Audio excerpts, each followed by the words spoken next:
Shalom. My name is Adam, and I welcome you to the Parable of the Vineyard. Every day, Yahuwah is waking up a remnant, a group of people who are coming out of deceptions, realizing our walk is to consist of faith and obedience to His righteous commands. Each week, we read through and examine a portion of the Torah, allowing the Spirit of the Most High to guide, teach, and open our eyes and ears to the wondrous matters out of His law. Join us as we seek to be refined by His Word, preparing ourselves for the return of our King of Kings, being faithful and obedient, walking in His way, truth, and life.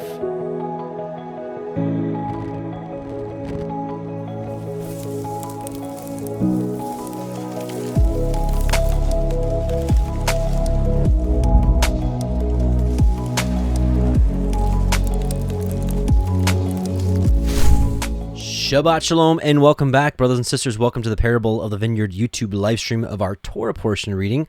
My name is Adam, your host, and I welcome you. This is week 49, Tetze, which covers Deuteronomy 21:10 through 25:19.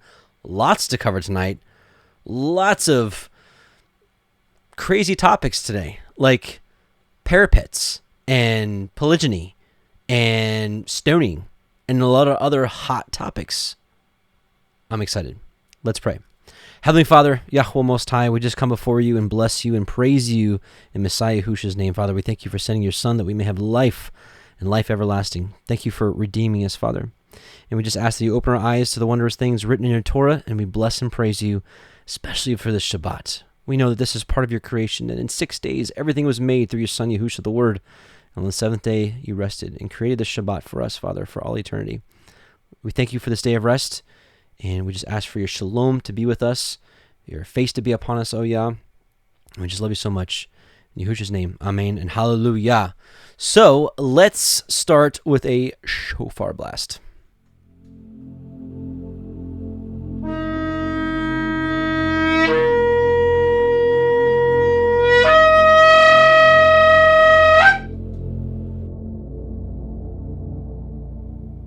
Okay, so here we are in Deuteronomy 21:10, and as mentioned before, a lot of crazy topics going on today. Not say crazy, that's the wrong word. A lot of interesting topics going on today. Let me choose my words a little better, excuse me. There's some really highly debated stuff in this Torah portion, and I'm actually glad for the timing of this because I get to share with you my position on some things. Because some of these topics, people have accused me of certain things, and here I get an opportunity to share what's really going on with me and the understanding that I have at this time. So, Deuteronomy 21:10, when you go forth to war against your enemies, and Yahuwah Lahaika has delivered them into your hands, and you have taken them captive, and see among the captives a beautiful woman, and have a desire unto her that you would have her to be your woman, or your wife. Then you shall bring her home to your house, and she shall shave her head, pare her nails, and she shall put the raiment of her captivity from off her, and shall remain in your house, and bewail her father and her mother a full month. And after that you shall go into her, and be her man, and she shall be your wife. And it shall be, if you have no delight in her, then you shall let her go whither she will, but you shall not sell her at all for money. You shall not make merchandise of her, because you have humbled her. Obviously, this is something for, not really for our time, because we're not going around and taking cities captives by war. So in a historical context, what would happen is we learned in a previous Torah portion, was it last week or the week before? But when they were going to war with the Canaanites, they were told to utterly destroy everything. And we've explained why the Most High did that. That was going back to the days of Noah, that when the land assignments were given to the three sons of Noah, Shem, Ham, and Japheth, that each of their sons would have a certain territory, and they were not to transgress that territory boundary, that they were supposed to be in that land, and that if anybody settled in a land that wasn't theirs, they would be cursed forever. And the promise was that they would be rooted out by sedition. And when a people is to be rooted out, that's everything is to be destroyed. And so that's the historical context of why the Most High said, hey, the Canaanite people, they would be utterly rooted out. But he said, if you go and make war with nations that are far off, that are not of the Canaanites, when you go, actually it was last week, you go and you proclaim peace to it and give terms of peace to them. And if they're like, yeah, I don't want to be destroyed, so let's make peace, they become tributaries unto you. Great. Everything's great. If they're like, no, we're going to go to war to you, go to war with you. So then they would besiege the city, and after the sieging was over, they'd take over the town, they'd kill all the males. So here, this would be where we are here now. So let's say all the males were destroyed. You have these women, and they're just like, hey, we're just here. So while some people would look at this and be like, whoa, this is weird. I mean, this is kind of a thing of mercy. You have these women that no longer have husbands or other means. This is also going to play into when we talk about some other topics here shortly. But things were a little different back then, actually a lot different. Women didn't have the ability to be landowners, business owners.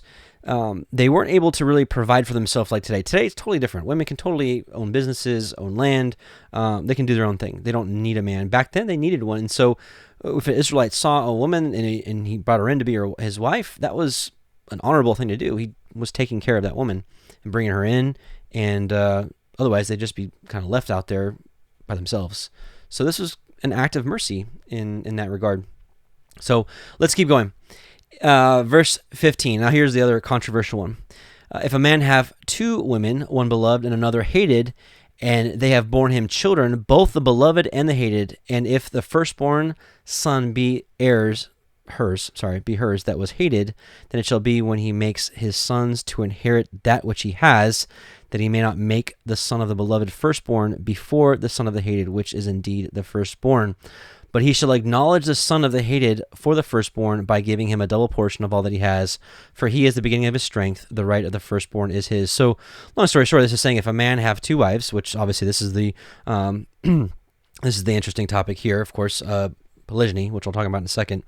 But it's just saying if a man has two wives, then if he's got one wife that's preferred over the other, if the firstborn son is born of the woman that's not preferred, you can't give the right of the firstborn to the firstborn son of the loved woman just because you like her more. It should be going in order of birth. Now, obviously, we see through we see through like Genesis that when the firstborn son is not worthy, or if he doesn't follow Yah or goes astray, like let's say Esau, for example. We saw what happened with Jacob and Esau. Esau was profane. Yah loved Jacob. Esau did not go in the way of his fathers. Well, that's a different story. But the obviously the elephant in the room here is if a man have two women.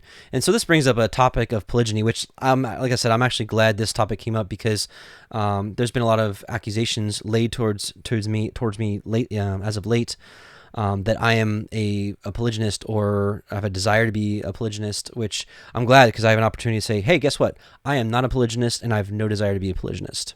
What people are probably gleaning is in the past, I have defended it from a biblical standpoint in that, number one, if you want to attack polygyny and say it's sinful or disgusting, I'm just going to be honest with you. Like if I was before the throne room and like Abraham was over there and Jacob and David and many other more righteous people than me, I would not want to be sitting there and be like, yeah, you're all are sinners. Because that's not something I want to do. And people would say, well, Yah allowed sinful things. Yah allowed it because, men were sinful. And, I just don't know that I can get along with that either because you're basically saying that Abraham was sinful, which we actually have no record anywhere that Abraham sinned. And so we're saying that the father of the faith, the father Abraham, saying that he was a sinful man. And then if you think about it, all the tribes of Israel were formed through 4 women. He had 2 wives and 2 concubines, so essentially 4 wives. And so people have asked me to denounce it and say, oh, it's sinful and blah, blah. I'm not going to do that. What I am going to say is it's, number one, it's illegal in this country. United States polygamy is illegal in all 50 states. And so I don't think polygamy is a thing for our time right now. Why? Because it's against the law. And so we should be respecting the laws of this country. We get that from Peter. We get that also from Paul about obeying the laws of men. Now, of course, there's a limit to that, because if there was laws enacted tomorrow that said we can no longer pray, but only to pray to some false god, well, that's a different story. We have biblical references, like with Daniel, that shows that, well, that's not something we're going to follow. Or if there was a mandate saying that we had to inject a certain thing into our bodies, well, that's a different story. But if the law of the land is, hey, you can't have multiple wives, then guess what? Don't have multiple wives. This is not a time for that. And so anyways, that's just kind of where I'm at. I, Adam, am not a polygynist, nor am I seeking to be a polygynist. But I'm not going to be so quick to denounce it or say that David was sinful because he had multiple wives. Matter of fact, Yah even said, you had all these riches and wives and all these things. He's like, I'd give you even more. But why'd you have to go and do this? The whole thing with Bathsheba. So I don't believe it's sinful in Yah's eyes. It said that David was perfect in all of his actions except for the thing with Uriah, the Hittite, and Bathsheba. It said in Genesis 26:5 that Abraham kept his Torah and his statutes and his laws. So if he was a sinful man by doing that, then by doing polygyny, by having multiple wives, then it would have said so. So I don't know. Hopefully I've explained kind of the understanding that I have. In furthermore, is it the preferred way to have one wife? I would think so, personally. We see also in the scriptures what arises when you have multiple wives. There's like rivalry and bickering, and I'm not about that. One is good for me. And so yeah, that's just where I'm at. So going back to what we were talking about with the female captives. So same thing back then is, if women depended on men for provisions back then, and a man had the ability to take another wife in to take care of her, that's a different story than today. Completely different story, completely different setting, completely different story. So I'm not in favor of polygyny for today. I'm not. Straight up. But if you want me to call it sin, I will not. I shalt not. Lest I speak evil about Abraham, Jacob, David, many more. Gideon. Many more people, way more righteous than me. So, hopefully that makes sense. So, that's where I'm at. Here's the next interesting topic. Deuteronomy 21:18. If a man have a stubborn and rebellious son, which will not obey the voice of his father or the voice of his mother, and that when they have chastened him, will not hearken unto them, then shall his father and his mother lay hold on him, and bring him out unto the elders of his city, and unto the gate of his place. And they shall say unto the elders of his city, This our son is stubborn and rebellious. He will not obey our voice. He is a glutton and a drunkard, and all the men of his city shall stone him with stones, that he die. So shall you put the evil away from among you, and all Yasharel shall hear and fear. So what's going on here? Typically, when this verse is portrayed, someone's, especially when someone's like attacking the Torah, they'll be like, "Oh yeah, you're gonna take your little, 6-year-old son and go out and stone him because he's not, wanting to go to bed and being rebellious." Obviously, that's not what it's talking about here, because it says that this our son is stubborn and rebellious. He will not obey our voice. He is a glutton and a drunkard. So this is obviously talking about probably more like a grown adult. This is probably more, this situation is like probably a young 22-year-old that probably doesn't do anything all day, refuses to work, refuses to do anything other than sit around and just eat all day and drink all day and do nothing. It's a little different story, especially, going from like a little kid to like an older child, or like a 20-year-old. It's obviously a different story. But, this is something else that is not to be done today. It's not. It's just not. Not in this country, not in this time frame, not. But back then, what I will do, just like I my position on polygyny, what I will do is I'm going to stand up for Yah's Torah. Even if it doesn't make sense to us, I know that what his Torah says is right, and our understanding, the way we were brought up, even if it doesn't make sense, I'm gonna stand for his Torah. And so why would I stand for this in a past tense understanding? Well, living in a community like that, I've said this quite a few times, probably even in this year's Torah portion cycle, is let's say you had two communities. Let's say they both had 200 people. Community A with 200 people, community B with 200 people. In community A, children like this were able to just sit around, eat potato chips all day long, get drunk all day, be a new, and you know what kind of behavior comes with being a drunkard. It's typically not enjoyable or nice people. People that continuously just get drunk all the time typically also have behavior problems. So let's say children were allowed to do that in community A, and you had to deal with it. You had to deal with your 20, 30, 40-year-old son, just hanging on mom and dad, not wanting to do anything with their life, but just be a glutton and drink all day long. Let's say that son finally decides to let's say he gets drunk and gets a girl pregnant, and then they have children and multiply, and he doesn't chasten those sons or daughters, and they just it's going to be like a repeating thing. It's like how weeds spread. And you have community B, and you see other children see that child, and they're like, well, nothing's happened to him. He's kind of just hanging out and just vegging out all day and getting drunk all the time and having partying all the time, and he's fine. Then you have community B, where this would be enacted, and it happened one time, and a child, or let's say a 20-year-old, old child, whatever, was getting drunk all the time and partying and being ridiculous and being a nuisance, and their parents are trying to chasten them, because it says here, if a man have a stubborn or rebellious child which will not obey the voice of his father or the voice of his mother, and that when they have chastened him will not hearken. So they're diligently trying to chasten him, correct him, and he's not listening, and they finally have to take him to the priests or the leaders of that community, and they take him out to the gates and stone him. Well, the whole community would have to go out and see it. So ask yourself, if other children saw that and what would happen to them, it would put literally the fear of Yah on all of them. Because none of them would be like, yeah, I want to do that. That's exactly what I want to do. No, it said no one ever. So it's for the betterment of the community, and that's how it culminates right here.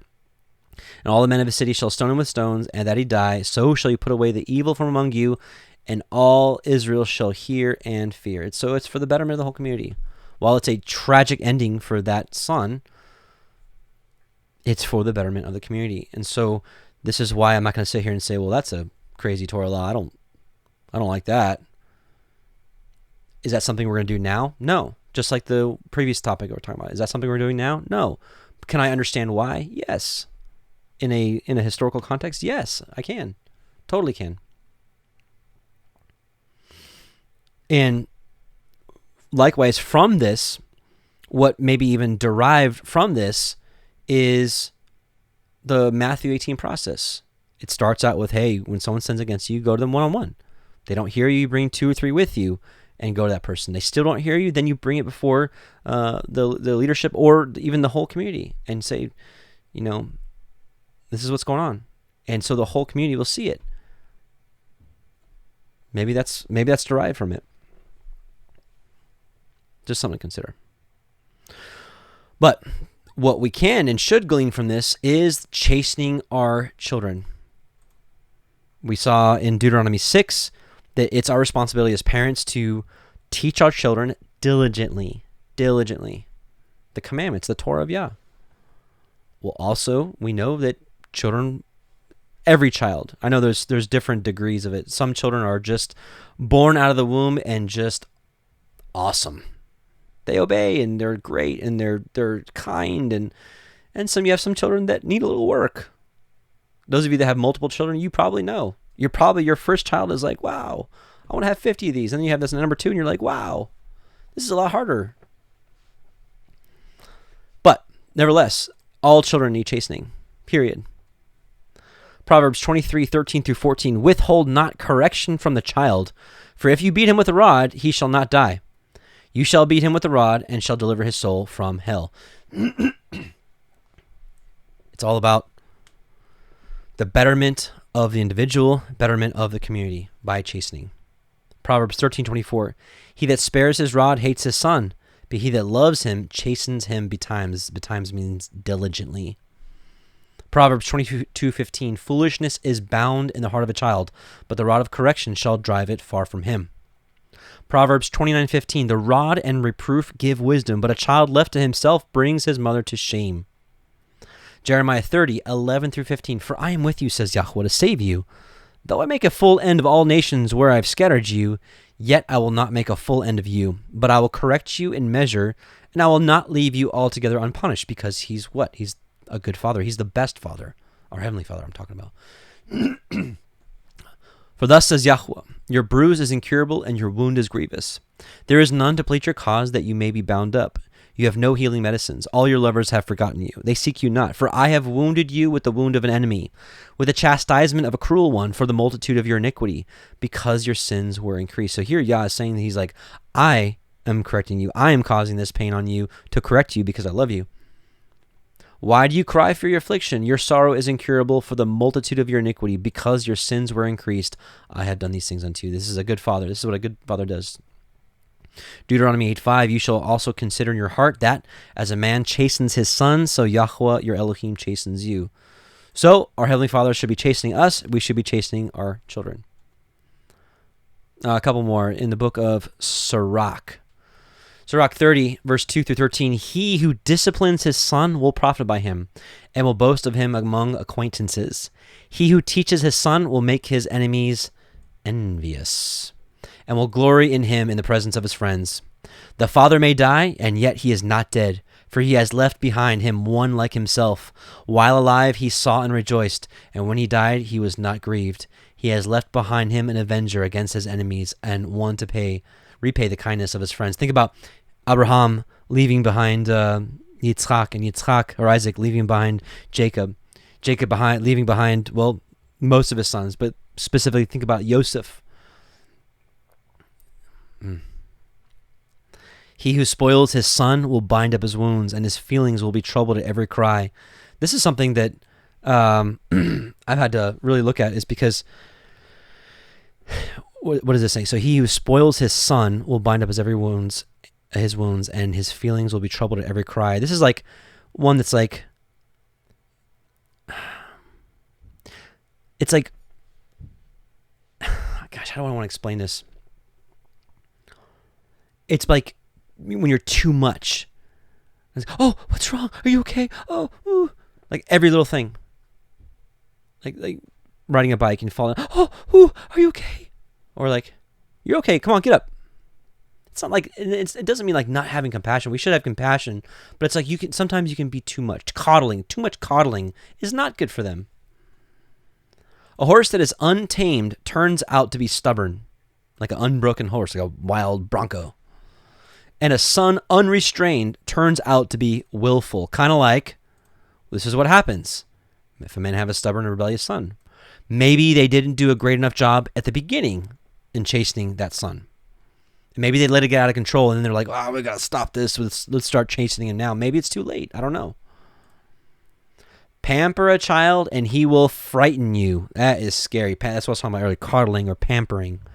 Play with him, and he will grieve you. And this is not saying you can't play with your children, but this is probably talking more about being their best friend instead of being their father or mother. Do not laugh with him, lest you have sorrow with him, and in the end you will gnash your teeth. Give him no authority in his youth, and do not ignore his errors. Do not ignore his errors. This is like, wow, I want to read this again.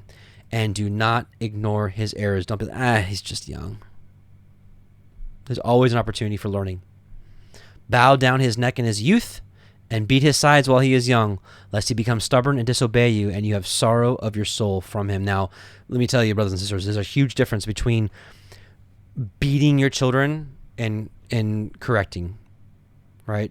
I don't believe this book, nor this is not what it's not telling us, is to like beat our children senselessly. and like beat them up. That's not what this is talking about. But it is correction, and correction is important. That does go against the grain of what mainstream is teaching. But there is a difference. There is a line between there is a line that can be crossed of when you're too much, when you beat your children too much. And I know that does happen, because some people go overboard, and that's not what I'm talking about here. But I am talking about chastening and correcting. Discipline your son and take pains with him, that you may not be offended by his shamelessness. Discipline, discipline, discipline. So, all right. Deuteronomy 21:22. If a man have committed a sin worthy of death, and he be put to death, and you hang him on a tree, his body shall not remain all night upon the tree, but you shall in any wise bury him that day. For he that is hanged is accursed of Elohim, that your land be not defiled, which Yahuwah gives you for an inheritance. And of course, this is quoted in Galatians 3:13. Messiah has redeemed us from the curse of the Torah, being made a curse for us, for it is written, cursed is everyone that hangs on a tree. And this is not saying that the Torah itself is a curse, but as we'll read in next Torah portion in Deuteronomy 28, there are curses for breaking the Torah, and he redeemed us from that curse, which we all of us and our forefathers brought upon our own selves by breaking the Torah. He did that for us. Now, of course, he didn't do that for us so we can just go on continuing to sin. Yah forbid. Chapter 22 of Deuteronomy. You shall not see your brother's ox or his sheep go astray, and hide yourself from them. You shall in any case bring them again unto your brother.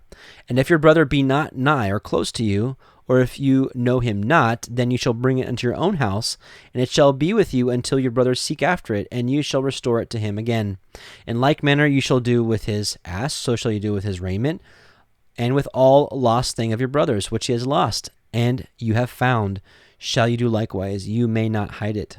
You shall not see your brother's ass or his ox fall down by the way, and hide yourself from them. You shall surely help him to lift them up again. So this is a really cool, interesting law, because this can branch out into so many things, very relevant for our times, because it goes on to, it really talks about livestock, which was people's financial wealth back then. That was the pinnacle of financial wealth back then, was livestock.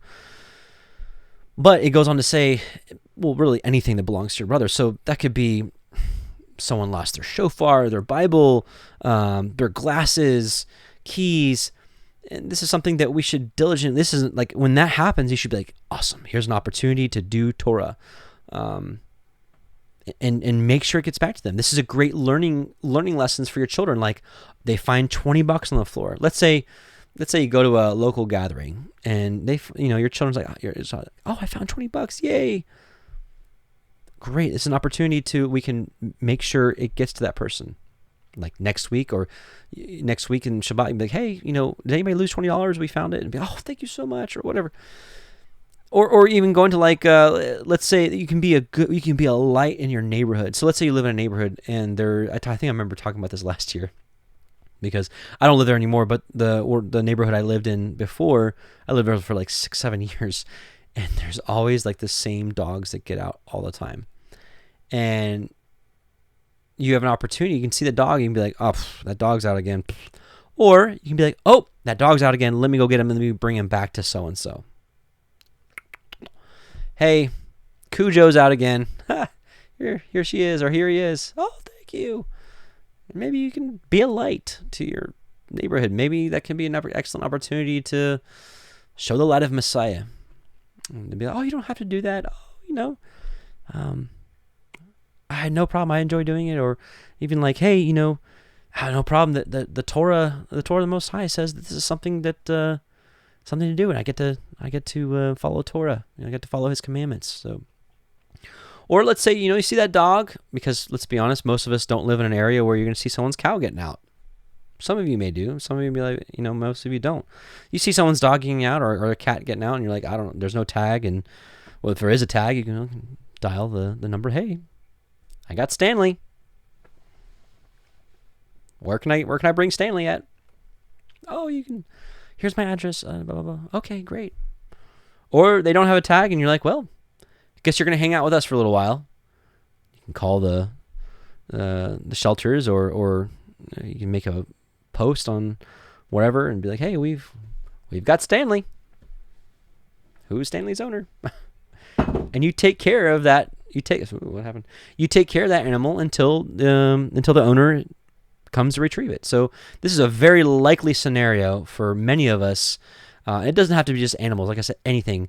There's an excellent opportunity for you to keep Torah, to be like, to be on a mission to get it back to the owner. Like, hey, I've got your thing, whatever. Here it is.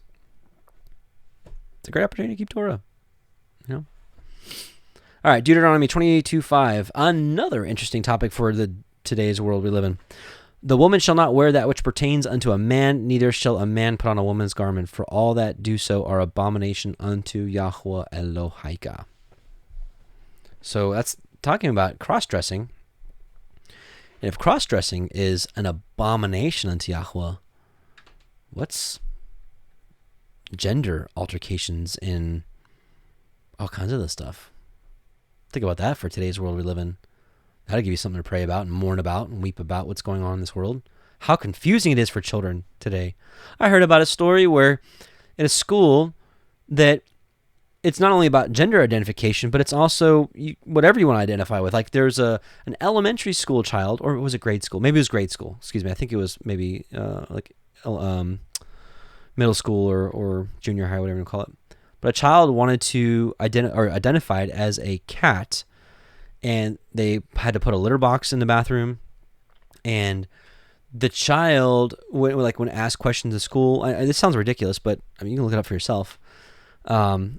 Like when the teacher would ask the child something, and the child responds with like meow, like they were not even able to like be like, no, you are a whatever, and you can talk. And human talk. So let's do this. They can't even do that. Like where is this place going? Like what direction are we going here? And people wonder why the world is crazy and they want to blame Yah for it. But if people would even listen to this, they'd obviously know that that stuff is ridiculous. So there's an interesting debate. People are like, well, pants should only be for men, and therefore women can't wear pants. They have to wear dresses. I don't know. I don't know about that. I don't agree with that personally. Because I think there are women's pants and there's men's pants. But what do I know? I didn't mention this at the beginning, but I'll mention it now. When I do these Torah portions, I do them in a study format. Like, hey, let's just read the Torah portion together, and I'm just going to share where I'm at on all these topics because I'm still new to Torah. I'm learning it, and I just like sharing as we go. So when I share these things, I'm sharing my opinion and the understanding and interpretation that I have at this time, subject to change. There's plenty of times where I look at my notes from last year's Torah portion. I'm like, what was I thinking? So I'm sharing this in a study format, like we're studying together, like we're study buddies. Not like I'm an authoritative teacher, like I'm going to teach you the Torah today because I know exactly what I'm talking about. I don't. And that's not to excuse me from like if I make a mistake or if I say something wrong. It's not to be like just a catch-all, be like, I told you I'm not your teacher, so I'm off the hook. That's not what it is, because I also know that I'm accountable for everything I say. So, anyways, that's just where I'm at. If I'm wrong about women wearing jeans, then may Yah open my eyes and show me. But that's just not where I'm at this time. Deuteronomy 22:6. If a bird's nest chance to be before you in the way in any tree or on the ground, whether they be young ones or eggs, and the dam sitting upon the young or upon the eggs, you shall not take the dam with the young, but you shall in any wise let the dam go, and take the young to you, that it may be well with you, and that you may prolong your days. So you find a bird's nest and there's eggs. Yeah, I was like, hey, eat the eggs. Just don't take the mother bird with it, because that's like sad. Why would you do that? All right, here's the other crazy one. When you build a new house, then you shall make a battlement for your roof, that you not bring blood upon your house if any man fall from there. I said earlier, we got controversial topics today. We got polygyny and parapets. Well, parapets is this battlement. What's a parapet? This is not contentious. This is a parapet is like a kind of like a railing for a roof, because in times past they used to here's a good one. They used to use their roofs a lot for like gatherings and stuff, and it's basically saying you need to have railings so people don't just like walk right off your roof and die. So this is like a way you can love your brother. So it's like having railing up here to protect your brother or sister. Here we go, parapet wall. Here we go. See, here's someone on top of a roof, and here's a parapet wall. Because we know roofs were a little different back then. Now they're all like, now they're all like, but what can we learn? What can we learn through this Torah? Through this Torah precept. Well, the basis of this is to protect or guard your brother and sister. There's no way I can obviously speak into everyone's life and there are specific situations, but certainly there's things you can do in your life for the protection of someone's life. And this is up for you to explore your life and your daily routine or your neighborhood or the people you hang out with. And it doesn't always have to be physical, but it can be. But are there ways you can protect the people around you? Another thought process of a parapet is like a wet floor sign. It's a good thing. Like when someone walks in the door, like, ooh, the floor is wet. I don't want to slip and break my head. So what are the parapets and the wet floor signs in our life that we can do to help people? There's certainly a lot more examples. I could share with you some of the examples in my life and the situation I live in, but it may not apply to you. So think about you. Think about where you live, your neighbors, who you hang out with, what are the dangers, and how can you protect people?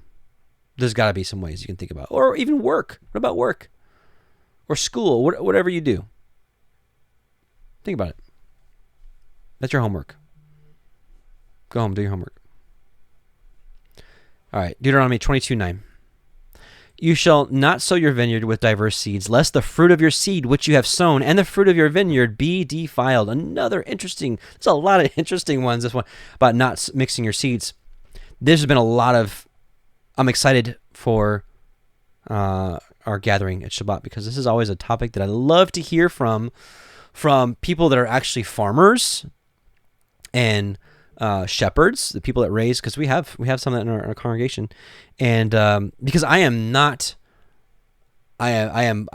merely a novice gardener, and shepherding. Yeah, as far as animals, you got me. So I think about this. So I'm thinking to myself, okay, so what does this mean? Not mixing diverse seeds. Does this mean that, like, if I sow Roma tomatoes, I can't sow beefsteak next to it because will they just mix and cross-pollinate? Or is it saying that I need to have a row of beefsteak and then and then Roma further out? What is that saying? And this is something I would love to hear from you all in the comments. Again, this is not me like, I'm teacher Adam. I'm going to teach you everything I know. But from a spiritual standpoint and aspect, I would like to share a couple things. So I'll let you consider this. Leviticus 19:19. You shall keep my statutes. You shall not let your cattle gender with a diverse kind.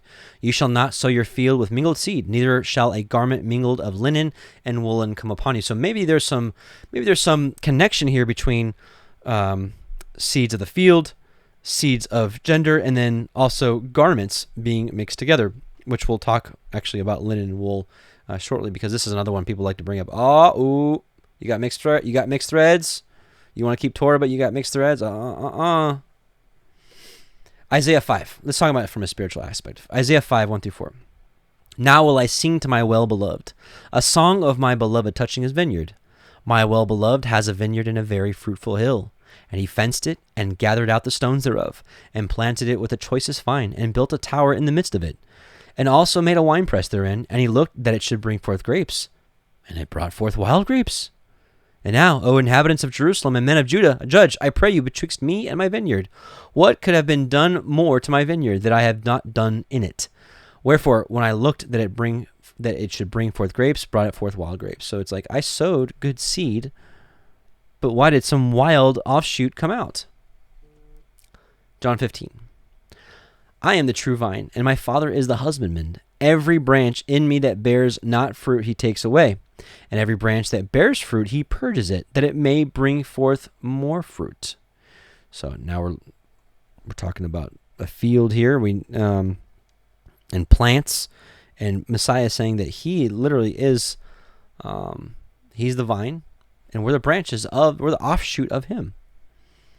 Now are you clean through the word which I have spoken unto you? Abide in me, and I in you. As the branch cannot bear fruit of itself, except it abide in the vine, no more can you, except you abide in me. I am the vine, you are the branches. He that abides in me, and I in him, the same brings forth much fruit, for without me you can do nothing. If a man abide not in me, he has cast forth as a branch, and is withered, and men gather them, and cast them into the fire, and they are burned. If you abide in me, and my words abide in you, you shall ask what you will, and it shall be done unto you. Herein is my Father glorified, that you bear much fruit, so shall you be my disciples. Another parable. Matthew 13:24. Another parable put he forth unto them, saying, The kingdom of heaven is likened unto a man which sowed good seed in his field. But while men slept, his enemy came and sowed tares among the wheat, and went his way. So this is maybe getting to the root of at least the spiritual aspect, because we know we're supposed to worship him in spirit and truth. We know there's the letter of the law and the spirit of the law. I'm trying to get at the spirit of the law here. The physical part, y'all gonna have to help me out. But while men slept, his enemy came and sowed tares among the wheat. So now we're mixing seeds here. We're mixing seed, the good seed and the tares. So the wheat and the tares. If you don't know, the tare looks just like a wheat until maturity. So while it's growing up, it looks so like when the two. Let's say like there's a wheat here and there's tare here. They both grow up. They look the same. And then it's not until maturity, the wheat bows down its head, like when the fruit comes, the grain, the cereal, when it comes, the wheat bows down. It's like humble. The tare stands straight up and bears no fruit. So they look the same, and then just looks different. But when the blade was sprung up and brought forth fruit, then appeared the tares also. So the servants of the householder came and said unto him, Sir, did you not sow good seed in your field? From where was the tares? Like, where do they come from? He said unto them, An enemy has done this. The servant said unto him, Do you want us to go and gather them up, the tares? Like, let's go get them. But he said, No, lest while you gather up the tares, you root up also the wheat with them. Let both grow together until the harvest, and in the time of harvest I will say to the reapers, Gather you together first the tares, and bind them in bundles and burn them, but gather the wheat into my barn. Something to ponder on when thinking about you shall not sow your vineyard with diverse seeds. Are you catching my drift, maybe?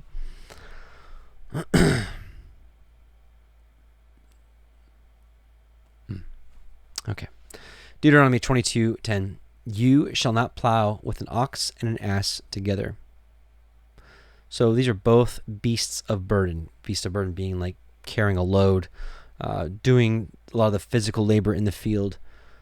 When they would plow the fields, they would yoke up the oxen together, and they would walk and they would plow a big old field.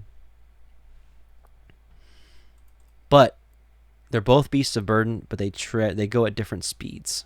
So if you had like, and there's another Torah precept that says to not have like a strong ox and then like a young or untrained one. What happens is they're supposed to go in a straight line. If you have one pulling all the load and one not really going, you're gonna have they're gonna kind of like, so two good oxes, they're like going together, right? But you have like an ox and an ass. The ass, it's like, and it's not good. It's not good at all. 2 Corinthians 6:14, Be ye not unequally yoked together with unbelievers, for what fellowship has righteousness with unrighteousness, and what communion has light with darkness? So what I love about this is being this thought of being yoked together. This is talking about yoking up an ox and an ass together. And it's interesting that we just got done talking about this spiritual aspect of not sowing your seeds together, wherein Messiah talked about good seeds, seeds that were sown by him and then seeds that were sown by the devil. So it's really interesting talking about be not unequally yoked together with unbelievers, for what fellowship has righteousness with unrighteousness, and what communion has light with darkness. So think about that from a fellowship standpoint, really who we're mingling with. Certainly those of us in this day and age, we can't control who we work with and those kind of things, but we can certainly control who we fellowship with, who we celebrate with, those kind of things. So maybe, hopefully you're catching my drift here. Be not unequally yoked, this is 2 Corinthians 6:14, be not unequally yoked together with unbelievers, for what fellowship has righteousness with unrighteousness, and what communion has light with darkness. So, Deuteronomy 22:11, you shall not wear a garment of diverse sorts, as of woolen and linen together. I believe this is specifically talking about not having a garment of linen and wool together. You might say, well, who does that? There are some linen and wool garments mixed together. Something I've been sharing quite often is, or not quite often, here and there when it comes up, is the benefits of wearing linen. It's another opportunity to keep Torah. Now, Torah doesn't say, thou shalt wear linen. So it's not like you have to. I'm here as a witness among many other hundreds and now maybe even thousands of people that are throwing away their man-made fibers, the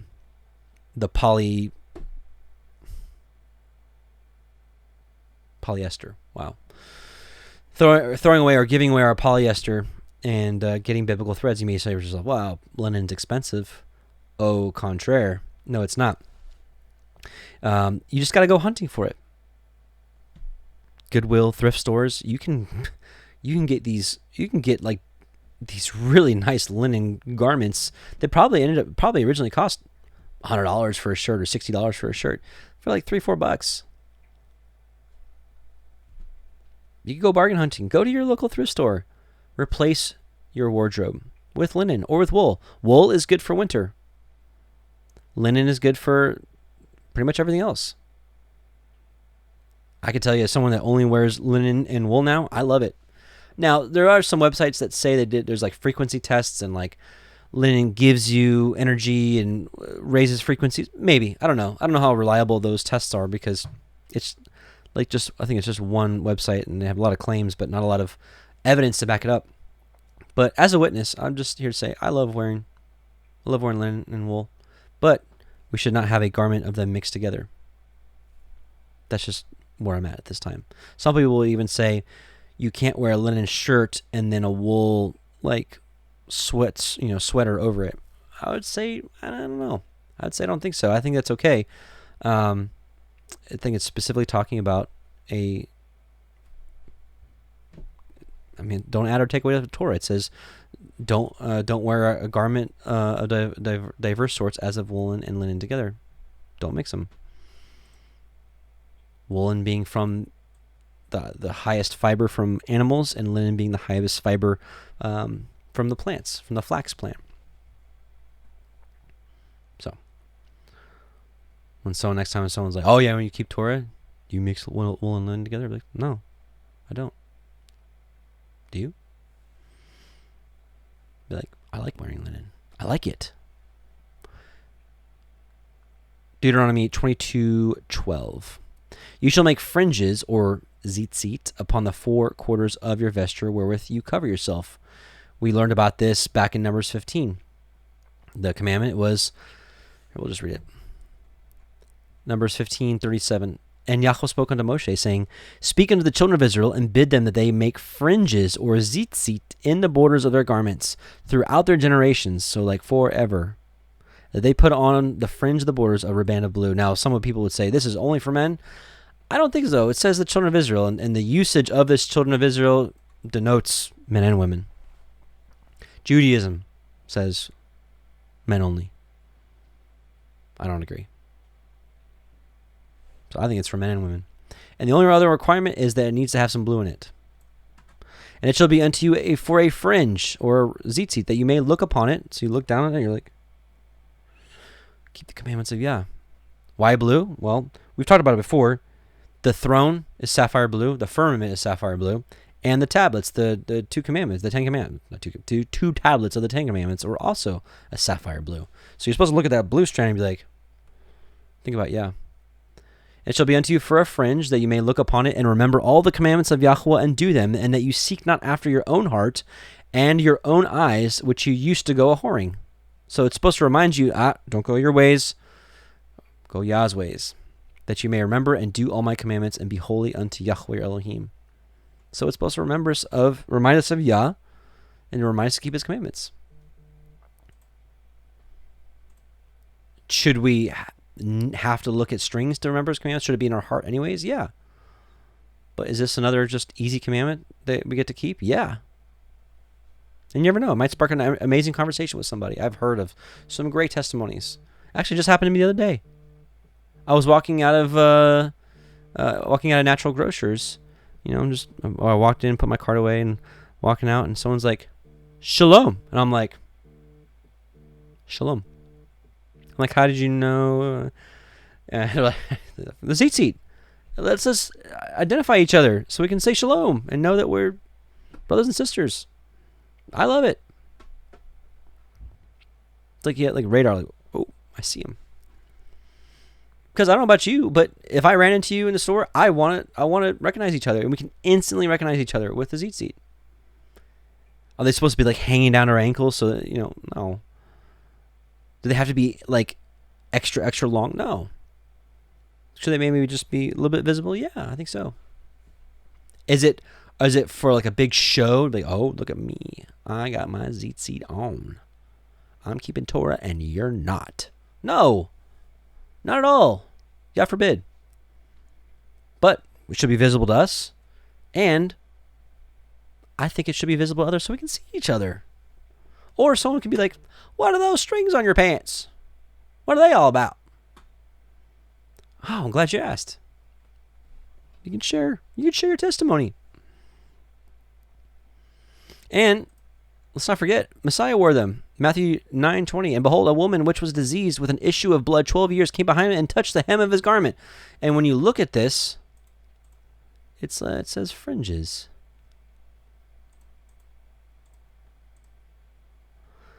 Touch the hem of his garment.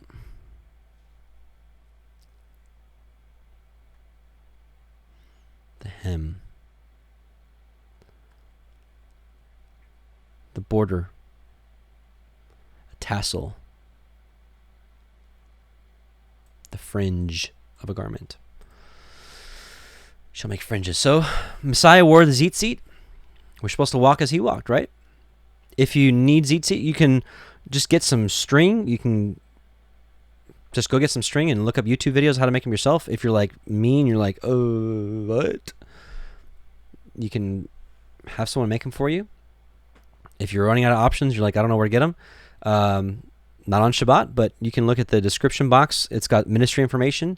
And Sierra Grant, Jake's wife. Jake is my music partner. We do a lot of the music together. His wife makes them and sells them. I think it's $15 for regular ones, and I think it's $30 for linen ones. So that's shipped. So if you need them, there they are. Deuteronomy 22:13. If a man take a woman and go in unto her and hate her and give her occasions of speech against her and bring up an evil name upon her and say, I took this woman, and when I came in unto her and found her not a maid or a virgin, then shall the father of the damsel and her mother take and bring forth the tokens of the damsel's virginity unto the elders of the city in the gate. And the damsel's father shall say unto the elders, I gave my daughter unto this man to be his woman, and he hates her. And lo, he has given occasions of speech against her, saying, I found not your daughter a maid, and yet these are the tokens of my daughter's virginity. And they shall spread the cloth before the elders of the city. And the elders of that city shall take the man and chastise him. And so what is this cloth? Long story short, in case you don't know the historical context, if you've got young children in the room and you don't want me to share what's going on, here's your 5-second warning.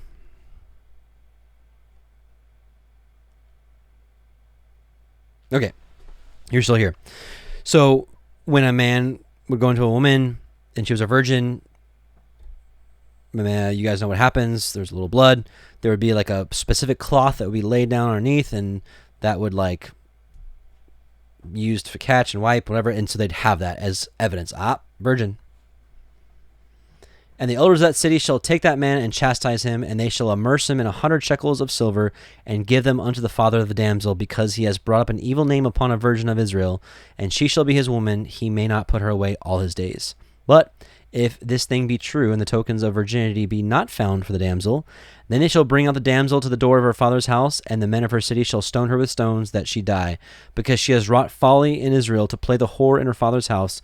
So shall you put the evil away from among you. This is if a woman had relations before marriage with someone else and didn't say it, and a man assumed that she was a virgin and she wasn't, and it's not a good situation. If a man be found lying with a woman married to a man, they shall both of them die, both the man that lay with the woman and the woman. So shall you put away the evil from Yashrael. If a damsel that is a virgin be betrothed unto a man, and a man find her in the city and lie with her, then he shall bring them both out unto the gate of the city, and he shall stone them with stones, that they die. The damsel, because she cried not, being in the city, and the man, because he has humbled his neighbor's woman, so shall you put the evil away from among you. So this is kind of interesting. A lot of people are wondering in this scene here in John 8, we'll just read it. Yahushua went out to the Mount of Olives, and early in the morning he came again into the temple, and all the people came unto him, and he sat down and taught them. The scribes and the Pharisees brought unto him a woman taken in adultery, and when they had set her in the midst, they said unto him, Master, this woman was taken in adultery in the very act. Now, Moses in the law commanded us that such should be stoned, but what do you say? This they said, tempting him, that they might have to accuse him. Why? Because in the law, it says that if there's adultery, both the man and the woman was to be brought out for judgment and for stoning. But they just brought out the woman. So this is why they said this, tempting him, that they might have to accuse him. But Yahushua stooped down with his finger, wrote on the ground, as though he heard them not.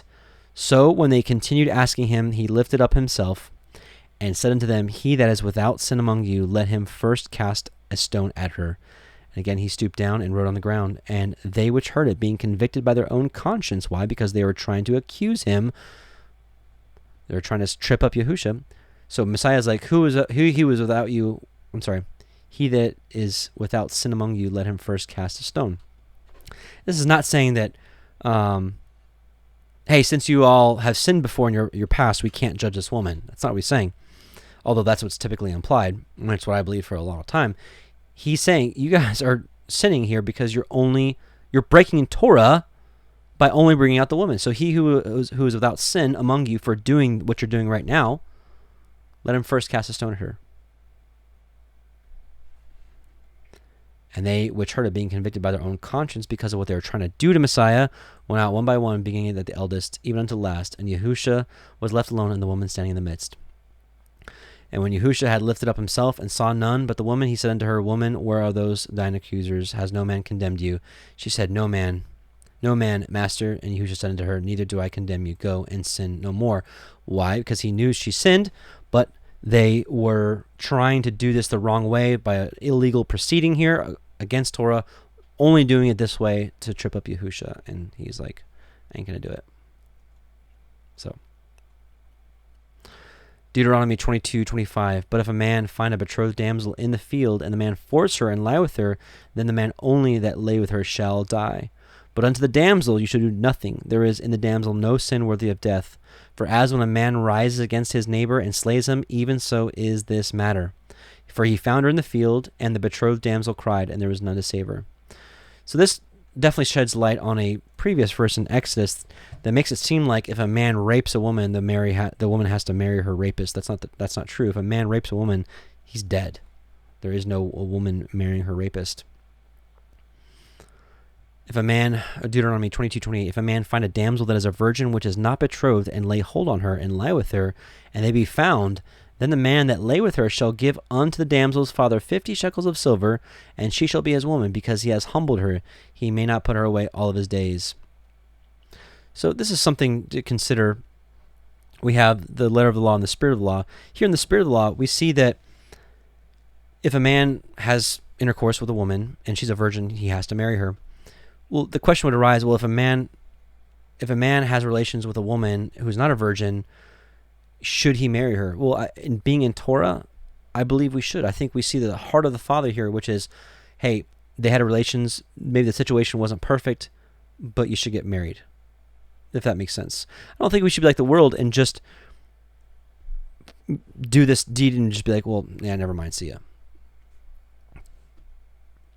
Deuteronomy 22:30. A man shall not take his father's woman, nor discover his father's skirt. Hopefully self-explanatory. Hopefully you don't need any extra information from me on that one. Deuteronomy 23. He that is wounded in stones or has his privy member cut off shall not enter into the assembly of Yahuwah. A eunuch. A bastard shall not enter into the assembly of Yahuwah. Even to his 10th generation shall he not enter into the assembly of Yahuwah. A lot of people in today's age will be like, uh-oh. Well, what if I'm an illegitimate child?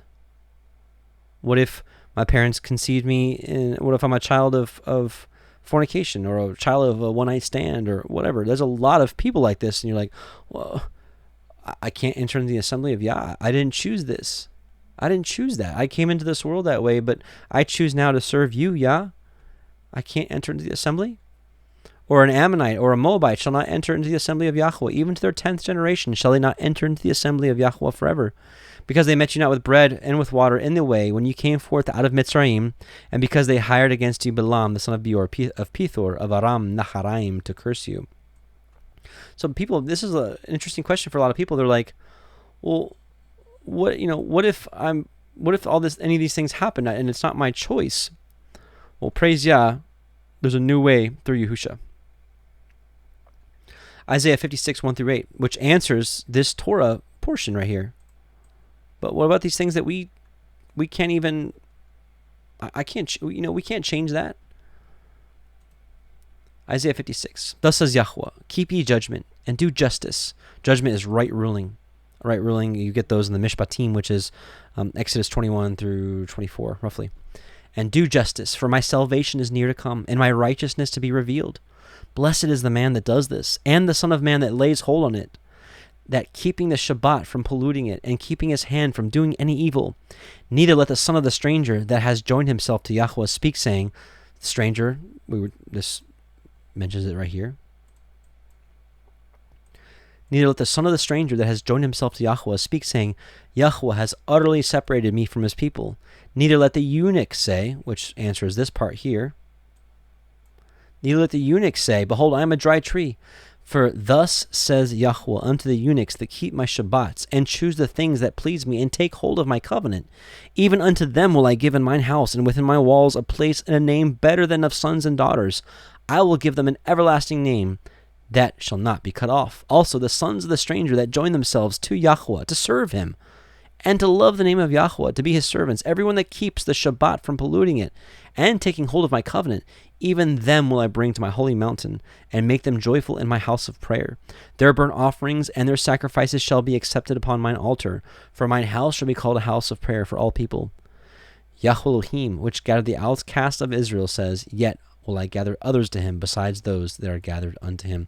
So what's interesting is there's three topics here about people that are excluded from the assembly: a eunuch, a bastard, and a foreigner. It's interesting that Isaiah 56 answers two of those three. So by implication, it would be easy to assume, or one should be able to assess, that this also covers an illegitimate child. Because if you're out there and you're an illegitimate child, you didn't have that choice. But if you're now choosing to serve Yahuwah, just like the eunuch or the foreigner, it was prophesied through Isaiah that there would be a way, and that way is found through Messiah Yahushua. As the book of Hebrews chapter 10 tells us that we can enter into the Holy of Holies by a new way, something that only the high priest was allowed to once a year. But now even us, people that are of nothing, if Abraham said he is dust, then what am I? What are you? We're nothing. But through Messiah Yahushua, our amazing high priest and king, we can enter into that Holy of Holies and be able to enter into the assembly through a new living way, as Hebrews 10 says. I think it's 10:20. Deuteronomy 23:5. Nevertheless, Yahuwah would not hearken unto Balaam, but Yahuwah turned the curse into a blessing unto you, because Yahuwah loved you. You shall not seek their peace nor their prosperity all your days forever. You shall not abhor an Edomite, for he is your brother. This is an interesting thing, because a lot of people, not a lot of people, there's some people out there that will just call white people Edomites, and they're like, Edomites.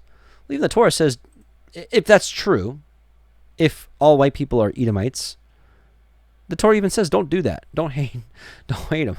You shall not abhor a Mitzrite, an Egyptian, because you were a stranger in his land. So we're not even supposed to hate. Why all the hate? Why all the hate? Shouldn't be. Revelation 7 says he's going to be gathering people from from nations and tongues and people, diverse people. Matthew 5:43-48. You have heard that it has been said, you shall love your neighbor and hate your enemy. It's never written in the Torah to hate your enemy, by the way. Only in the Talmud, the Jewish oral law that I do not think is good for us. I think it's a lot of garbage in there, because the Talmud says to hate your enemies, and the Talmud says that our Messiah is rotting in hell, boiling in feces. So that is not a book that I want to read nor recommend to anybody. But I say unto you, love your enemies. This is what our Messiah says. Bless them that curse you. Do good to them that hate you, and pray for them which despitefully use you and persecute you, that you may be the children of your Father which is in heaven.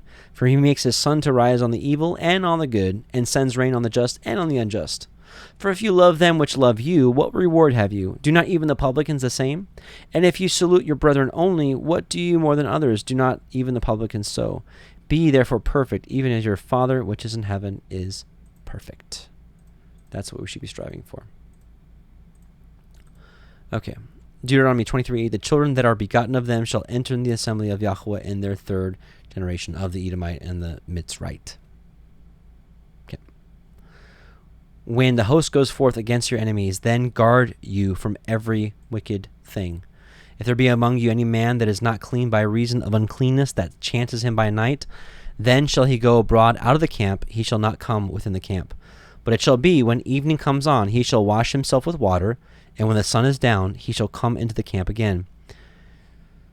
So it's been said, how often are we at war? Well, we're not at physical war. Well, we are at physical war right now. Different type of war. A war with a different front. Food. Stuff they're spraying in the air. But spiritually, we know that we wrestle not against flesh and blood, against powers and principalities and spiritual wickedness. So if we're at war every day, it says, then guard you from every wicked thing. So we need to be careful. We need to be careful because why? Because the enemy is roaring around like a lion, seeking who he wants to devour. He's the great prosecutor, and he wants to prosecute any of us at any given time. Something to consider. Something to consider. But it says here, but when evening comes on, he shall wash himself with water, and when the sun is down, he shall come into the camp again. So at evening is clean. You shall have a place also without the camp, whither you shall go forth abroad, going to the bathroom, and you shall have a paddle upon your weapon. And it shall be, when you will ease yourself abroad, you shall dig therewith, and shall turn back and cover that which comes from you. For Yahuwah walks in the midst of your camp to deliver you, and to give up your enemies before you. Therefore shall your camp be set apart holy, that he sees no unclean thing in you, and turn away from you. So literally it says Yahuwah walks amongst you, and he doesn't want to walk around when there's like poo-poo everywhere. That's what this is talking about. It's talking about God number 2. So he doesn't want to walk around your camp with poo-poo everywhere. That makes sense. That's a pretty easy Torah law to consider. What can we also glean from this? If we are to be the temple of Yahuwah, and his Ruach resides in us, well, shouldn't our spaces be clean? Shouldn't our homes be clean? Should there just be garbage strewn about everywhere and be a big old mess? Now, I'm not picking on people who are just messy, because I know some people are just naturally neat and clean, and some people are just naturally messy. You probably inherited it from your parents. Your parents were probably messy, and their parents were messy, and their parents were messy. Maybe this is a time where it's broken.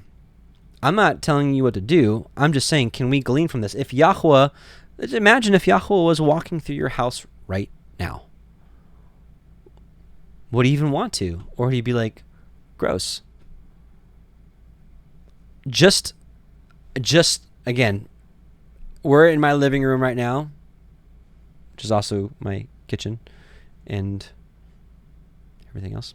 And just sharing with you some suggestions. I'm nobody. I'm just your brother. I'm not some great whatever. I'm just your brother. And I'm just a suggestion. Like maybe we can take this Torah precept and glean from it. And also from a very surface value, you got dogs and stuff. Well, guess what? Maybe you shouldn't have just dog poo. Number one, in your house. What are you doing with dog poo in your house? Number two, but what about around your house? Maybe it shouldn't just be poo just sitting around for everybody to step all over, and then get it in your house, and then you got poo traces in your house. All right, this is getting way out of hand. Let's go on. Let's move on. Deuteronomy 23:15. Again, this is me not standing on a soapbox and be like, well, this is what you should do because I'm perfect and my house is always clean. No, I'm talking to myself too. Cleanliness is something that when I say that, maybe we're messy and our parents are messy. Hey, I inherited some messy habits from some of my parents. So I get it. It's something that I've had to work on quite a bit. So just a suggestion. Deuteronomy 23:15. You shall not deliver unto his master the servant which is escaped from his master unto you. He shall dwell with you, even among you, in that place which he shall choose in one of your gates, where it likes him best. You shall not oppress him. So someone's like a refugee, or let's say someone's fleeing a house because they're getting beaten. We're supposed to take them in and care for them. That's a kind of a modern day context. There shall be no whore of the daughters of Israel, nor a sodomite of the sons of Yasharel. Sodomite, the actual definition is like a temple prostitute. Some would also say a male that lies with a male, which is in Leviticus, which says an abomination. Either one, not a good idea. It's an abomination. You shall not bring the hire of a whore or the price of a dog into the house of Yahuwah for any vow, for even both these are an abomination unto Yahuwah. You shall not lend upon usury to your brother, usury of money, usury of victuals, usury of anything that is lent upon usury. So, when this is talking about money or like food or clothes, nothing should be lent with interest. Usury is interest. Unto a stranger you may lend upon usury, but unto your brother you shall not lend upon usury, that Yahuwah may bless you in all that you set your hand to do in the land whither you go to possess it. When you shall vow a vow unto Yahuwah, you shall not slack to pay it, for Yahuwah will surely require it of you, and it will be sent unto you. But if you shall forbear to vow, it shall be no sin unto you. It's kind of like what Messiah is like, swear not at all. He's not saying don't swear, because there are some good vows. Like, if someone sins, like, yeah, I vow not to do this ever again. You better keep it. We better keep it if we do these things. But this is part of the Messiah's precepts. But if you shall forbear to vow, so if you don't vow at all, it's no sin unto you. So that's like the safer route. Don't. That which is gone out of your lips shall you guard and perform, even a freewill offering, according as you have vowed unto Yahuwah, which you have promised with your mouth. And this is a key thing. This is something that we really can keep Torah on a daily basis. That which has gone out of your lips you shall guard and perform. So what you say you will do it. And that branches off into so many things. This can change your home life, your work life, your friend life, everything. Because if you become a trustworthy person with, hey, if I say I'm going to do this, you do it. And that even includes the little things like, hey, I'll call you tomorrow. Are you going to do it? Or is something going to come out of your mouth and not do it? Even the small things. And I think this is an amazing area that a lot of us can improve on. So, you tell somebody you're going to do something, you do it. That's Torah. Deuteronomy 23:24, when you come into your neighbor's vineyard, then you may eat grapes. You may eat grapes, your fill at your own pleasure, but you shall not put into any of your vessels. When you come into the standing grain of your neighbor, then you may pluck the ears with your hand, but you may not move a sickle unto your neighbor's standing grain. So remember that story of Messiah? Was it Matthew 12 when him and his disciples were walking through the grain, and the Pharisees were like, you're doing that which is not lawful to do on the Shabbat day. First of all, it was legal. They can just walk through and just eat grain, but you can't harvest. You can just walk through and pick up.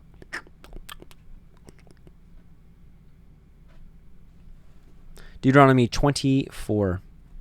When a man has taken a woman and married her, and it come to pass that she find no favor in his eyes, because he has found some uncleanness in her, then let him write her a sefer of divorcement and give it in her hand and send her out of his house. And when she is departed out of his house, she may go and be another man's woman.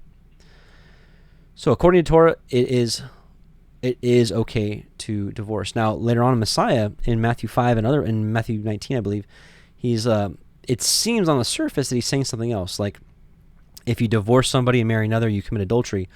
It's actually not the case, because and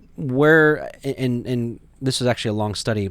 If you want to learn more about what I'm getting ready to share with you, look up Divorce, Remarriage, and Putting Away by MTOI. I think Steve did a great job on this video. So if you want to learn more about that, right here. But essentially what happens is there's 2 steps of the divorce. So when a man has taken a woman and married her, and it come to pass that she find no favor in his eyes, because he has found some uncleanness in her. And what's interesting is if you do kind of like some searching of the word that's used here in other contexts, you'll see that it's like a spiritual fornication, like a idolatrous woman, things like that. Then let him write her a bill of divorcement. Step 1, or really 3 steps. Step 1, step 2, give it in her hand, and then send her out of his house. There's 3 steps. So, but what was happening from a historical context when Messiah is like, if you divorce a woman and marry another, you commit adultery and cause her to commit adultery. Or if a man married a woman that's divorced, commits adultery. Here's the historical context of that: is what they were doing is they were sending women out of their homes and not giving them a bill of divorcement and giving it to her hand. So they were just sending them out. They were just sending a woman away without the bill of divorcement. Why? Because they were mean and spiteful people, because they knew if they gave her a letter of divorcement, she can go out and be another man's woman. Yeah, man's wife. But because they wanted to spite them, they would send them away and not give them a bill of divorcement. And so therefore, if a woman was put away but not given a bill of divorcement and a man marry her, that's adultery, because the Torah wasn't kept. He wasn't given her an actual written divorcement. So, and it also goes back to when they were like, Master, Moses wrote, in the Torah, if he wants to divorce a woman, blah, blah, blah. Then they said, therefore, is it lawful to divorce a woman for every cause? Which is interesting, because if you look at the wicked Talmud, which I don't recommend, but you can even just Google it, Talmud divorce.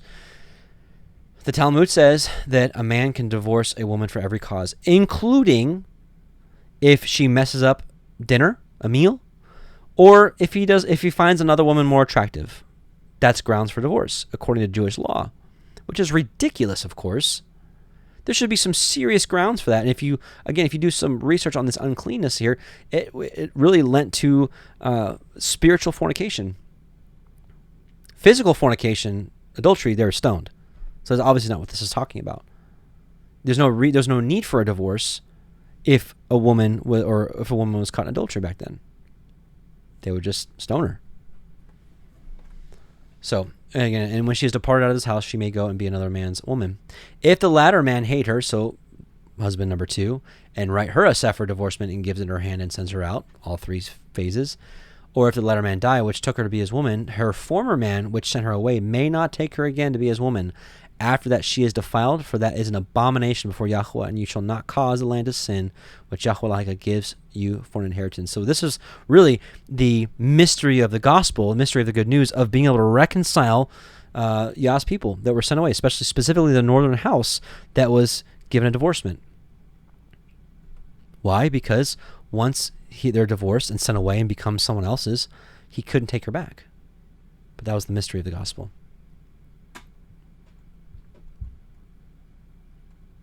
How would it be done? Yahusha himself, the giver of the covenant, died to renew the covenant. Praise Yah. All right, Deuteronomy 24:5. When a man has taken a new woman, he shall not go out to war, neither shall he be charged with any business, but he shall be free at home 1 year, and shall cheer up his woman which he has taken. This is a little hard for us today. Neither shall be charged with any business. That's a little tough.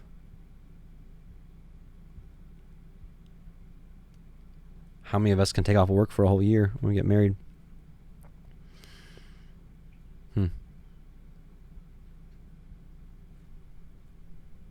It's a tough one today, isn't it? How can that be done? I'd like to hear from some of you guys on that one. Again, I don't have all the answers. I never claim to have them all, and I don't have them all. Actually, I'm curious.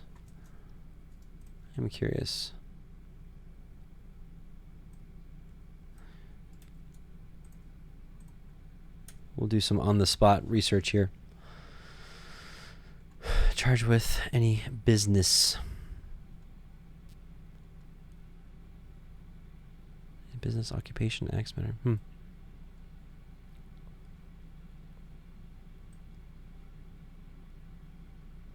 Yeah, I can see where they could.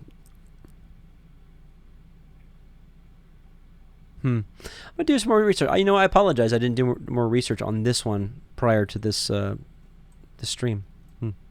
Let's keep going.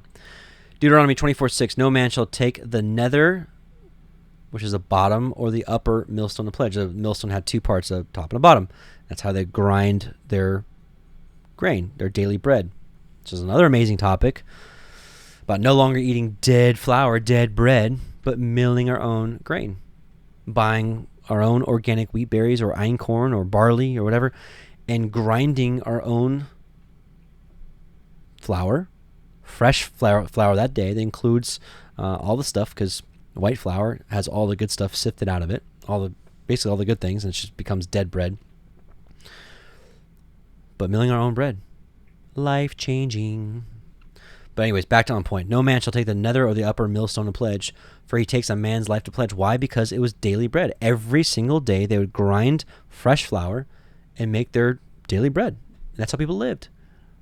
Bread, living bread, which is freshly milled grain, has almost every single nutrient you need to sustain life and live healthily without lacking. I think it lacks one or two things that you can get from, I think, fish and something else. So literally Messiah's diet, it's not his diet, but I mean what he fed people with, bread and fish, it's everything you need. Everything you need. But the point, back to the point here of the Torah portion, is not to take a man's way of sustaining his daily life, daily bread. If a man be found stealing any of his brethren of the children of Yasharel and makes merchandise of him or sells him, then that thief shall die, and he shall put away evil from among you. Take heed in the plague of leprosy that you guard diligently, and do according to all that the priests, the Leviim, shall teach you, as I commanded them, so shall you guard to do. Remember what Yahuwah did unto Miriam by the way, after that you were come forth out of Mitzrayim. And what happened? Her and Aaron were gossiping. Careful what we speak about other people when they're not around us. When you lend your brother anything, you shall not go into his house to fetch his pledge. You shall stand abroad, so stand outside, and the man whom you shall lend shall bring out the pledge abroad unto you. So basically this is saying, it's like, we shouldn't be like loan sharks, like cracking heads and busting kneecaps.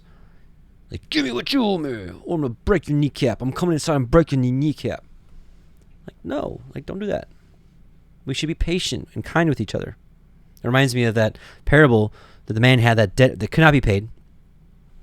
And he goes out, he gets freed of that 10,000 talents, and he goes up and like, give me that $100 you owe me.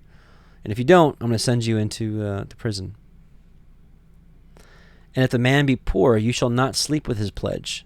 In any case, you shall deliver him the pledge again when the sun goes down, that he may sleep in his own raiment, and bless you, and it shall be righteousness unto you before Yahuwah. Kind of lets you know how more valuable things were back then. Just people had like one set of clothes, and sometimes people would take that as like a guarantee that, hey, you're going to pay me back this debt. Give me your clothes. But it says here, give him his clothes back so he can go to sleep with his clothes on. You shall not oppress a hired servant that is poor and needy, whether he be of your brethren or of your strangers that are in your land within your gates. At his day you shall give him his hire, neither shall the sun go down upon it. For he is poor, and sets his heart upon it, lest he cry unto you unto El Yahuwah, and it be sin unto you. I think this is an excellent opportunity. If some of you are employers and you have employees, maybe you can pay them every day. That'd probably be a payroll nightmare for most of you. But if some of you just maybe have like 1 or 2 employees and it's possible, hey, that'd change their life, wouldn't it? How many of you have employees that live like, week to week? I meant to bring this up earlier about the poor, about how they just did wrong to the poor. Amos 2:6-8. Thus says Yahuwah, for 3 transgressions of Israel, and for 4 I will not turn away the punishment thereof, because they sold the righteous for silver, and the poor for a pair of shoes, that pant after the dust of the earth on the head of the poor, and turn aside the way of the meek. And a man and his father will go in unto the same maid and profane my holy name. And they lay themselves down upon clothes. And they lay themselves down upon clothes laid to pledge by every altar, and they drink the wine of the condemned in the house of their Elohim. Job 22:6. For you have taken a pledge from thy brother for naught, and stripped the naked of their clothing. Proverbs 22:27. If you have nothing to pay, why should he take away your bed from under you? So just some parallel verses I meant to bring up earlier. So pitying the poor. This is how we should act. 2 Esdras 2:20-23. Read this so many times. Let's read it again. Guard the rights of the widow. Secure justice for the fatherless. Give to the needy. Defend the orphan. Clothe the naked. Care for the injured and the weak.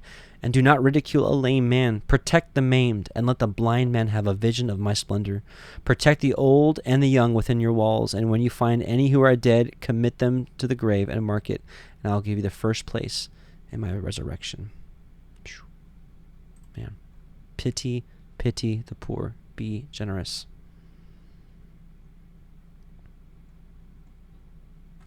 Deuteronomy 24:16. The father shall not be put to death for the children, neither shall the children be put to death for the fathers. Every man shall be put to death for his own sin. Now, conversely, we see in in Exodus 20, it says, you shall not bow down yourself to them, to idols, nor serve them, for I, Yahuwah, thy Elohim, am a jealous El, visiting the iniquity of the fathers upon the children unto the 3rd and 4th generation of them that hate me. So what this is talking about, there's a difference between generational curses, like a curse being passed down to a child, versus a child dying for their father's sin. So according to Torah, a child cannot die for their father's sin, but a child can inherit these qualities from their father for them to overcome. That's their challenge. That's the great contest set before them. You're going to struggle with what your father struggled with, or even your mother. You shall not pervert the judgment of the stranger, nor of the fatherless, nor take a widow's raiment to pledge. But you shall remember that you were a bondman in Mitzrayim. You were a slave once. We were all slaves once. And Yahuwah redeemed you thence. Therefore I command you to do this thing. When you cut down your harvest in your field and have forgot a sheaf in the field, you shall not go again to fetch it. It shall be for the stranger, for the fatherless, and for the widow, that Yahuwah may bless you in all the work of your hands. When you beat your olive tree, you shall not go over the boughs again. It shall be for the stranger, for the fatherless, and for the widow. We talked about this before. When reaping the fields, you'd leave the gleanings for the poor. And what that means is, if anybody's ever gathered before, if you've ever gathered like berries or fruit, when you go through, you can only get so much. You can't get every little bit. You get probably 90% of it, maybe 95% of it. But it says when you go, they would just keep moving. They pick the big clusters, pick, and keep moving.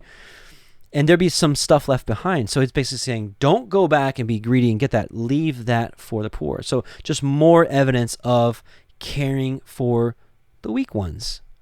Caring for the poor, for the fatherless, for the orphan, the people that need help. Help them. Just like the book of James says, what does it mean if you have faith and have no works? In a parallel story, if someone needs certain things for living, for food or warmth or clothing, and you're like, yeah, go, I'll provide, and you have those things and you don't give it to them, even so, as faith without works is dead. When you gather the grapes of your vineyard, you shall not glean it afterwards. It shall be for the stranger, for the fatherless, and for the widow. And ye shall remember that you were a bondman in the land of Mitzrayim. Therefore I commanded you to do this thing. Remember where you came from. Don't forget. Last chapter, 25. If there be a controversy between men, and they come into judgment, that the judges may judge them, then they shall justify the righteous and condemn the wicked. And it shall be, if the wicked man be worthy to be beaten, that the judge shall cause him to lie down, and to be beaten before his face, according to his fault, by a certain number. 40 stripes he may give him, and not exceed, lest, if he should exceed, and beat him above these with many stripes, then your brother should seem vile unto you. Something also we probably should not do today. We don't live in this type of setting in this country. You shall not muzzle the ox when he treads out the grain. And that's an interesting passage here. I just want to mention it for a couple reasons. So again, you shall not muzzle the ox when he treads out the grain. 1 Corinthians 9 through 11. For it is written in the Torah of Moshe, that you shall not muzzle the mouth of the ox that treads out the corn. Did Elohim take care for the oxen? So is it just about oxen? Or does he say it altogether for our sakes? For our sakes, no doubt, this is written. So he's gleaning a spiritual aspect of this law. That he that plows should plow in hope, and he that threshes in hope should be partakers of his hope. If we have sown unto spiritual things, is it a great thing that we shall reap your carnal things? So the reason I bring this up is because some people have exposed me for, or shamed me for doing this ministry full time, living off of donations and things like that. And people will be like, oh, you're profiting of the word of Elohim. Well, that's not really what's going on here. This is what I spend my entire life doing. And so Paul is saying here, the aspect of this, you shall not muzzle the ox when he treads out the grain, in a spiritual sense, or even a greater sense, someone who preaches the gospel can live by the gospel. And that's what he says that in another passage. And also in a like way, Matthew 10:10, nor script for your journey, neither two coats, neither shoes, no yet staves, for the workman is worthy of his meat. So they were able to live by the preaching of the good news.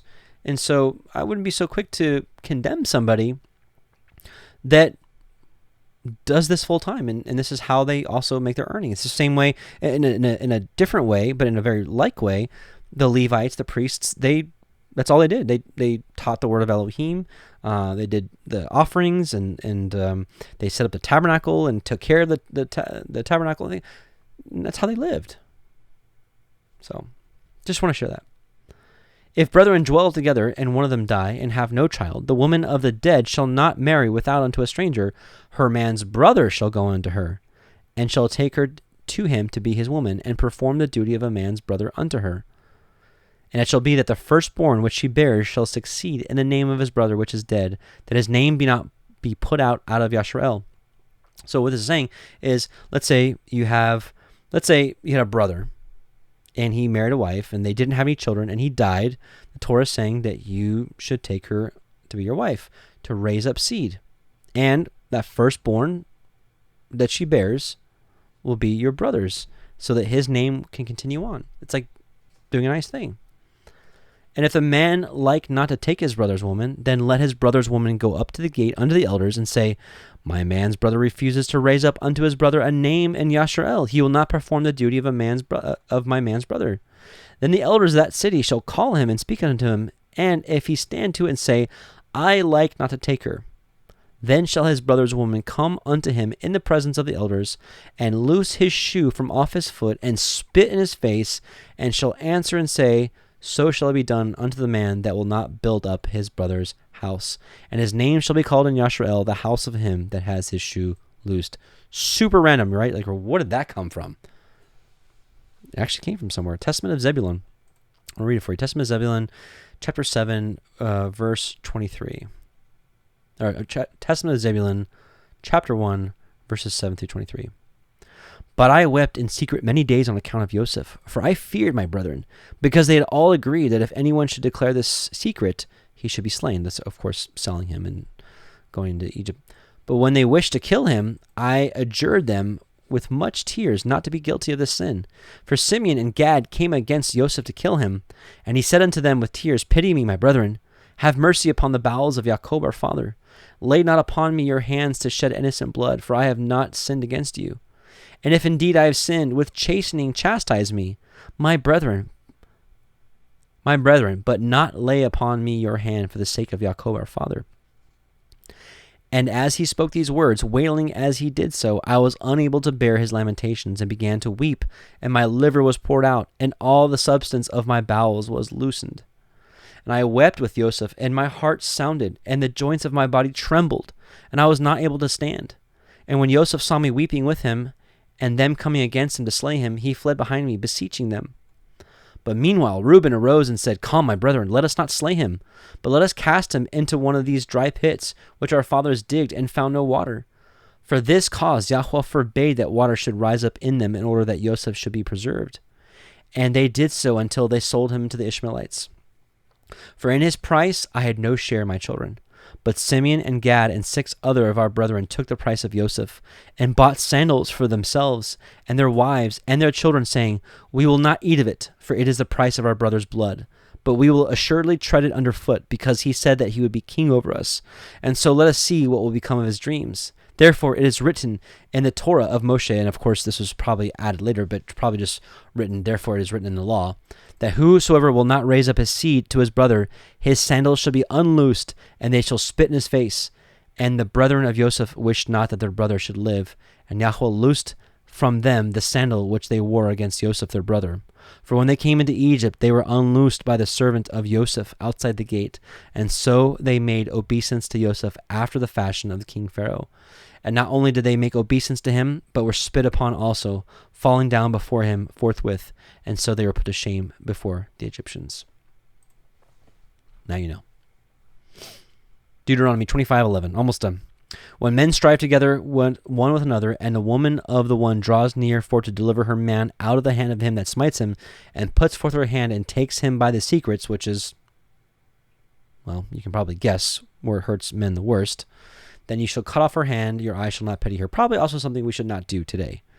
But very interesting law for back then that probably most women were like, yeah, I'm just going to stay out of it. You shall not have in your bag diverse weights, a great and a small. So we'll just keep reading. You shall not have in your house diverse measures, a great and a small, but you shall have a perfect and just weight. A perfect and just measure shall you have, that your days may be lengthened in the land which Yahuwah gives you. So, speaking of measure, a lot of things were sold in measurements and weights back then. Even today, now, go to a grocery store and you pay something by the pound. But with each other, we don't have a lot of measures and weights. But obviously, the precept to glean from this is to be fair with each other. I can think of times past when it's like I would just try to get the cheapest deal. Maybe now we should be paying what's fair. Maybe we should be looking at what's fair when you're especially doing business with each other. Well, what's fair? Let's look at what's fair. And it shouldn't be too expensive to help out to increase the seller's pockets too much. And it shouldn't be so cheap for the buyer's pockets. It should be just and even for both sides. So that's something that we, as followers of Messiah and wanting to be Torah obedient, we should seek to pay a fair price. That's all we can do.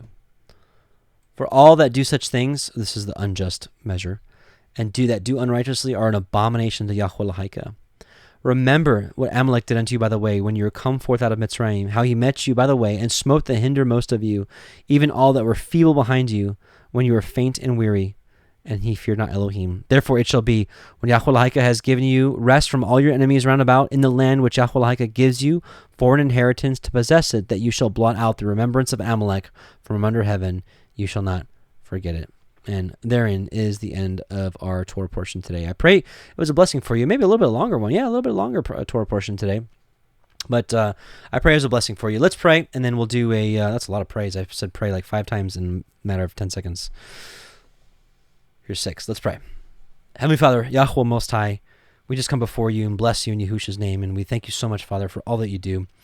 Thank you for opening our eyes to the wondrous matters of your Torah, and we just ask that you continue to give us of your Ruach HaKodesh and give it to us abundantly, Father, that we may be faithful hearers and doers. And Father, just help us as we stumble, pick us back up, Father, and help us in the way that we neither go to the left or to the right, and neither to fall or to be faint-hearted, Father, in the midst of these trials and fires that so many of us are going through, Father. Just clean off the dross, the filth, whatever is not from you in the midst of these trials, that we may walk more perfectly before you. We love you and bless you, and we thank you for this platform that we may learn and study together, and we just ask all these things and pray all these things by the faith and love of Yahushua HaMashiach. Amen and hallelujah. Do a couple songs, and just probably one of the last reminders, Sukkot is right around the corner, and if you don't have any plans yet and you want to do Sukkot with us, we're doing it in Lebanon, Missouri, and we're doing it October 9th through the 19th. Actually celebrating at the evening of the 10th to the evening of the 18th, but we have a camp day beforehand and a day after for setup and breakdown of camp. So if you're interested in that, there will be a link in the description box. Blessings to you. Shalom. We'll do the Song of Moshe. Those of you that are coming to Sukkot, get familiar with this song, the Song of Moshe, because we will sing it at least once, maybe twice, maybe even thrice during the festival. Shalom. Song of Moshe, here it comes. Where are you? And... oh, do I not have it? I do.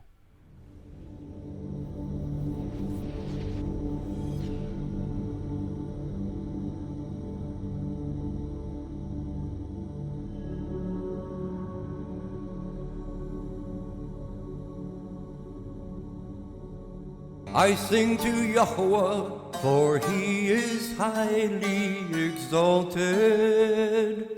The horse and its rider he has thrown into the sea.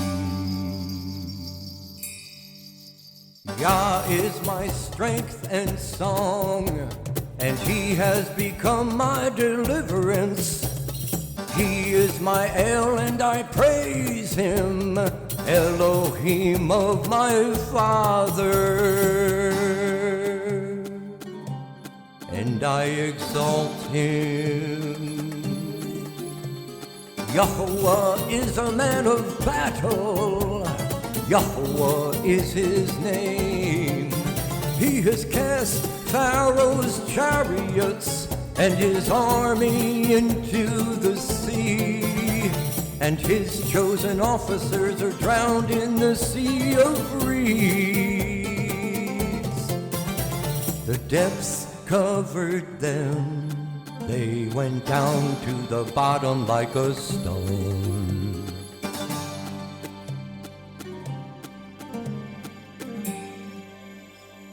Your right hand, O Yahuwah, has become great in power.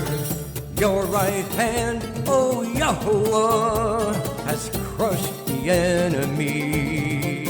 And in the greatness of your excellence, you pulled down those who rose up against you. You sent forth your wrath, it consumes them like stubble. And with the wind of your nostrils, the waters were heaped up. The floods stood like a wall, the depths became stiff in the heart of the sea. The enemy said, I pursue, I overtake, I divide the spoil, my being is satisfied on them. I draw out my sword, my hand destroys them. You blew with your wind, the sea covered them, they sank like lead in the mighty waters. Who is like you, O Yahuwah, among the mighty ones? Who is like you, great in Kodeshah, awesome in praises, working wonders? You stretched out your right hand, the earth swallowed them. In your kindness, you led the people whom you have redeemed. In your strength, You guided them to your Kodesh dwelling. Peoples heard, they trembled. Anguish gripped the inhabitants of Pelasheth. Then the chiefs of Edom were troubled, the mighty men of Moab. Trembling grips them, all the inhabitants of Canaan melted. Fear and dread fell on them by the greatness of your arm. They are as silent as a stone. Until your people pass over, O Yahuwah. Until the people whom you have bought pass over. You bring them in and plant them in the mountain of your inheritance, in the place, O Yahuwah, which you have made for your own dwelling, the Mikdash, O Yahuwah, which your hands have prepared. Yahuwah reigns forever and ever.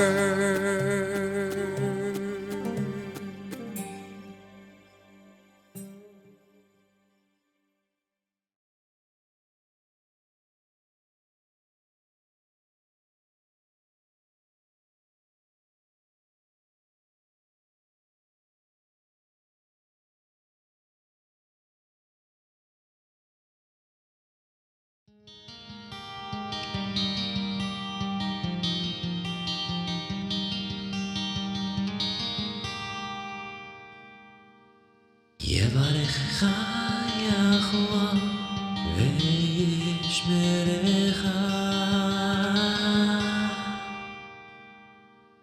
יאר יחוה פניו לך וחונקה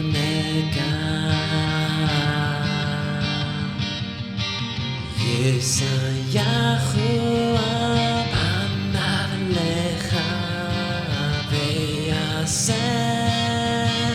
לך שלום יישא יחוה פניו לך ויעשה לך שלום ויעשה לך שלום ויעשה לך שלום.